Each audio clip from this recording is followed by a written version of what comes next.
in advancing the agenda of inclusive growth, which is fundamental to country's economic and social development. With mass financial inclusion programs, banks are reaching out to the underserved and marginalized sections of society, empowering MSMEs, bolstering renewable energy initiatives, and facilitating access to education and health care. As all of us know that banking reforms have yielded desired outcomes. Realizing the importance of banking, government has been proactive in bringing out effective reforms to make the banking system future ready. The strategic reforms undertaken in last few years have made our banking system ready to propel growth and take India to new growth horizons.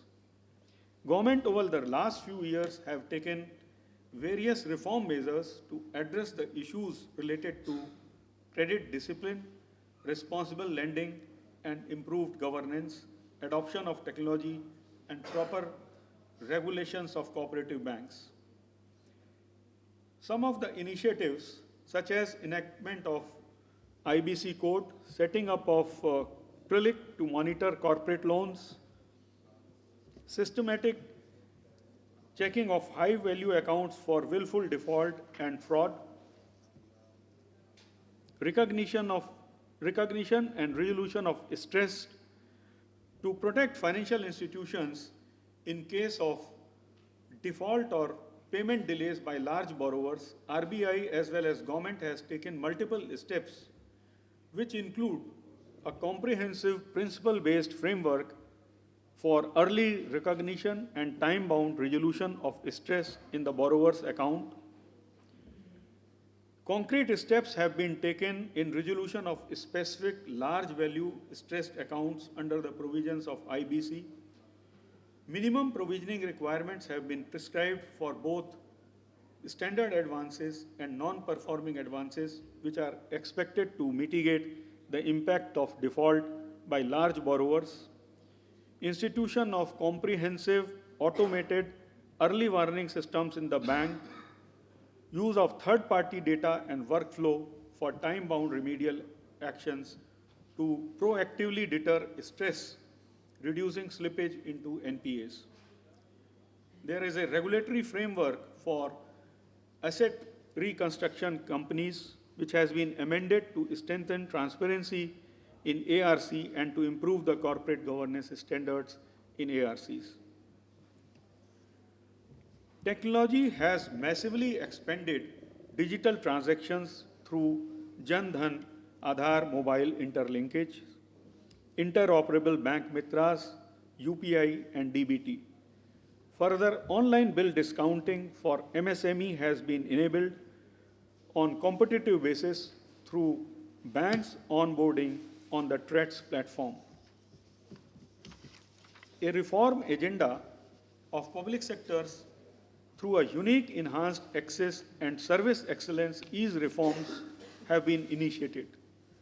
It has enabled objective and benchmark progress of all the key areas in PSBs, whether they are governance, prudential lending, risk management, technology, and data-driven banking. An independent agency has been engaged by Indian Bankers Associations to measure bank-wise performance on a comprehensive set of parameters against respective benchmarks on reform priorities.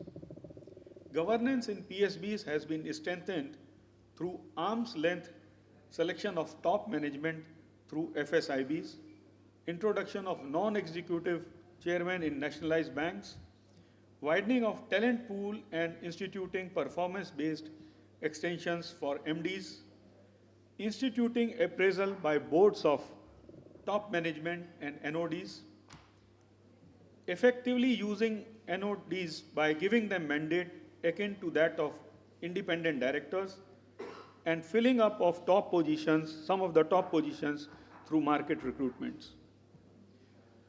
With the amalgamation of banks, the efficiency of banking sector has been enhanced by leveraging economics of scale and synergies. Amalgamation has enabled the amalgamated banks to raise funds from the markets at a cheaper cost,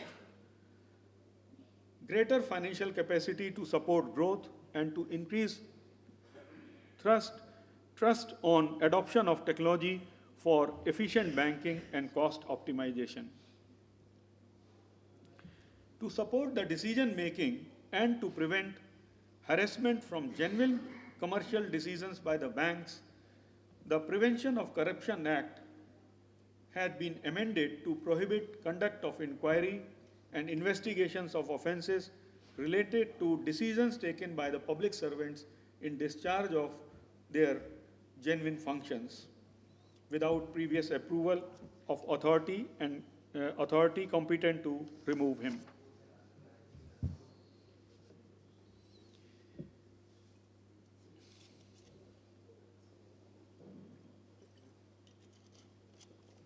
Today, the Indian banking system continues to be resilient, backed by improved asset quality, stable and broad-based credit growth, and robust earnings growth, while the global financial system has been impacted by significant strains since March 2023 from the banking turmoils in the US and Europe. The financial sector in India has been stable and resilient as reflected in sustained growth in bank credit, low levels of non-performing assets, and adequate capital and liquidity buffers. Further, the reach and depth of financial intermediation is being aided by technology and growing digitalization, which provide new opportunities for growth and financial inclusion. In nutshell, Indian banks are better off than their Western counterparts who are recognized as global role models. The synergies in actions by the regulator and the government has resulted in such robust performance. The relentless reforms and recapitalization in PSBs over the last few years have brought the banks to a position of strength whereby they have a strong capital base, providing them loss absorbing buffers. Credit growth is broad based and is in double digit for almost last 2 years. To meet the growing credit demand, banks are raising capital from alternate avenues including capital markets, long-term bonds, CD issuance, as well as through competitive deposit rates and drawing down their high-quality liquidity assets. Delinquency in the system is at a historic low level, and provisioning and the share prices of the banks are booming, thereby offering a good opportunity to reward shareholders and employees. Banks themselves have grown not just in size, but now offer a wide range of products and services, including UPI-based solutions, analytics-based lending, and co-lending, etc. Today, the banking system continues to be resilient, backed by improved asset quality, stable credit growth, robust earnings, and twin balance sheet advantages. The credit growth is broad-based and backed by strong fundamentals of financial institutions and guiding India to become the new growth engine of the world. Going forward, the linkages effect of Indian banking sector will be more robust and will help the economy firing on all the cylinders. Some of the forward linkages of Indian banking system in Viksit Bharat would be higher capital formation, strong business growth, employment generation, promoting entrepreneurship, increasing quality of life and reducing inequality, promoting sustainable economic development, overall development of the society, and supports to vulnerable segment. Similarly, the backward linkages will result in employment creation, investment in physical infrastructure, financial intermediation, channelizing funds, monetize debt, and creating an egalitarian society. As infrastructure investments have a powerful multiplier effect by improving mobility, facilitating trade, creating employment, easing supply chain constraints, and boosting overall economic productivity with its forward and backward linkages, Indian government thrust on infrastructure development to achieve sustainable growth, and banking sector plays a very important role in materializing these goals.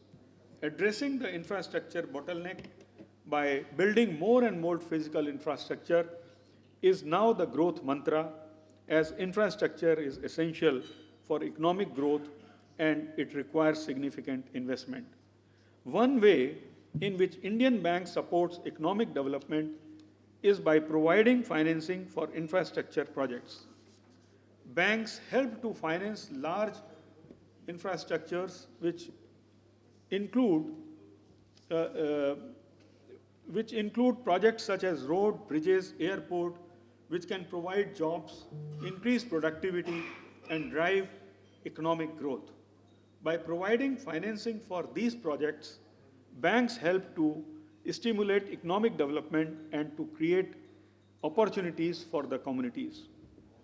Banks take the primary role in building physical infrastructure for the nation. In India, commercial banks remain the second largest source of finance for infrastructure, following the budgetary support, which is the largest source of financing. Banks extend financial support to infrastructure projects through takeout financing, interinstitutional guarantees, and financing promoters' equity. India's focus on fostering capital expenditure and new investment in the economy has been sharp and intense. The National Infrastructure Pipeline, the reforms announced in the Atmanirbhar Bharat program, the National Asset Monetization Pipeline, the PM Gati Shakti initiative, production linked incentive scheme